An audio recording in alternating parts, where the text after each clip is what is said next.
To this week's Unikernel application spotlight. Today we're looking at ZML.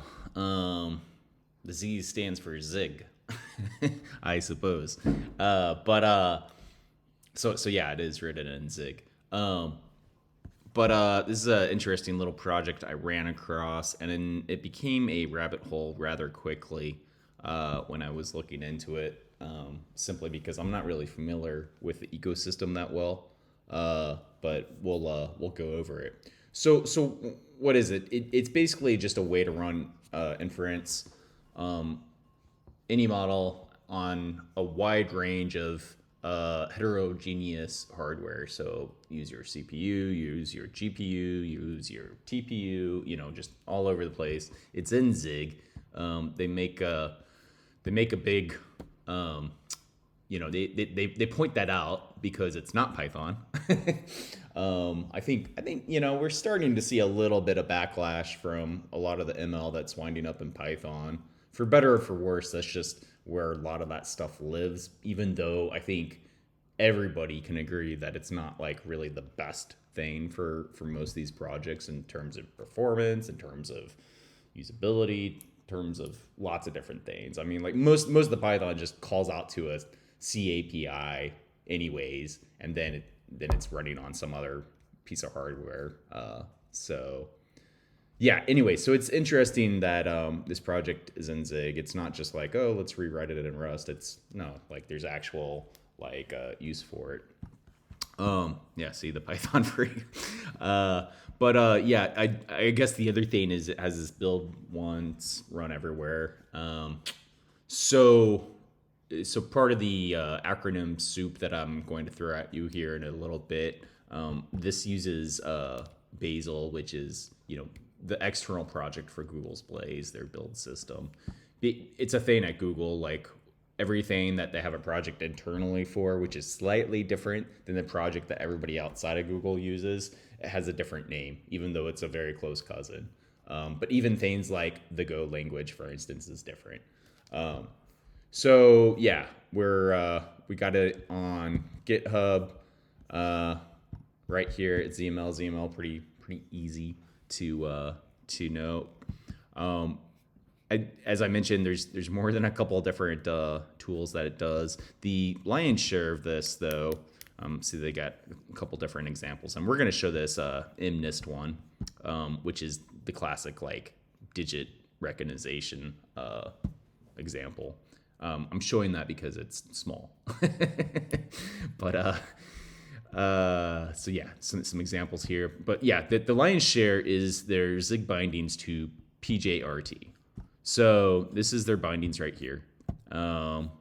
And so it just allows you to access it from Zig, which is nice. You might be wondering what the hell is PJRT? Well, Google has this nice little blog where they don't actually tell you what PJRT stands for. It stands for Portable JAX Runtime is what it stands for. It's crazy. I went through like all his docs kind of looking for an actual definition of it, and I really couldn't find it anywhere. But I'm pretty sure it stands for Portable JAX Runtime. What is JAX? Well, JAX is another framework, and basically just allows this more like high level transformation to occur. And it also PJRT is dependent upon some other projects. So there's this one called XLA. And essentially you can kind of see where the ZML project is kind of getting some of these benefits from, where XLA is standing for accelerated linear algebra, as you can see. Basically it takes frameworks, so it could be PyTorch or TensorFlow or JAX or something. It pipes it through this OpenXLA, which is also uses some other stuff, like this stable high-low, which we got over here. It's the high-level operations for ML models. It's kind of like the binding, the glue, if you will. And then it pipes it out onto your preferred hardware, whether it's CPU or GPU or TPU or whatever the hell you're using to run this stuff. And so this is kind of like the you know, it's almost like a ceiling for ML is how I would maybe describe it. And maybe that's a bad description, but that's kind of the way I see it. So yeah, the PJRT actual C library is in the XLA project as kind of a subfolder, and it's, you know, it's moderate size, but has, you know, nice API and integration and stuff that you can look at, which I'm sure the ZML folks had to do. So let's get into it. Let's show the actual code now that you got the high level. So we're in our project, right? And they have some examples to get you started. What we're going to do is we're just, as I mentioned, we're just going to look at this MNIST one. And so first I'll go ahead and show just using Bazel to run this. And so, you know, it goes ahead and runs it, basically has this image, and then it, you know, tries to say, hey, is this a 5, right? So that's running with Bazel, and it's running on CPU.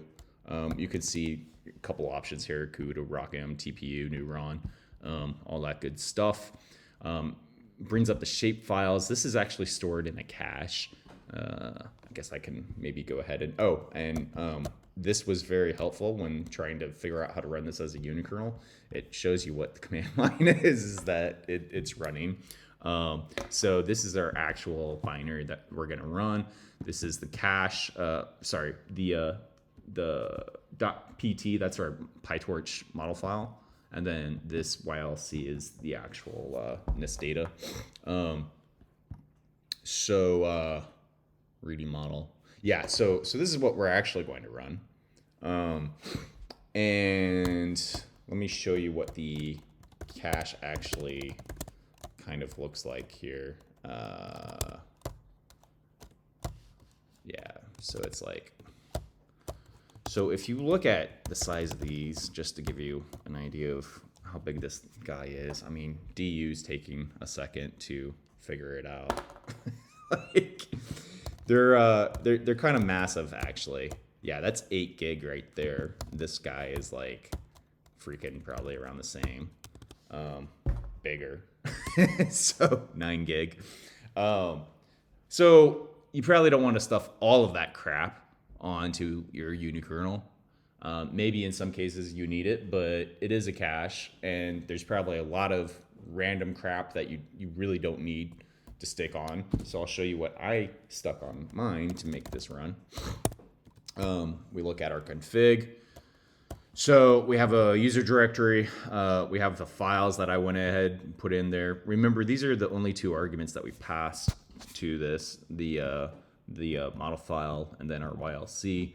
And then there's this lib PJRT CPU. So again, that's what I mentioned earlier, the C API that the ZML project is actually wrapping. This is kind of like the bread and the butter here. So look at that. This guy is actually a little bit large, around 200 meg. But you know, it is what it is. It does some magic. So, and then we look at user. So I did this for convenience. I just, you know, when I'm packaging stuff up, I just try to mock out the file system, and you know, I tend to package stuff manually. Maybe that's not something that everybody would want to do, but I do it because I'm familiar with it and it's easy to me.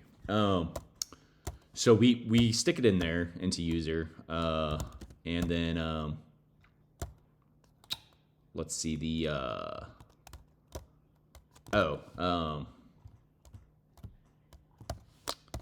we don't want that. Let's see. Crap. Yeah, so we showed running with Bazel, right? Let's show, okay, so this is running with Bazel. Now let's show running with ops. And so basically that little pause right here is it building the image on the fly.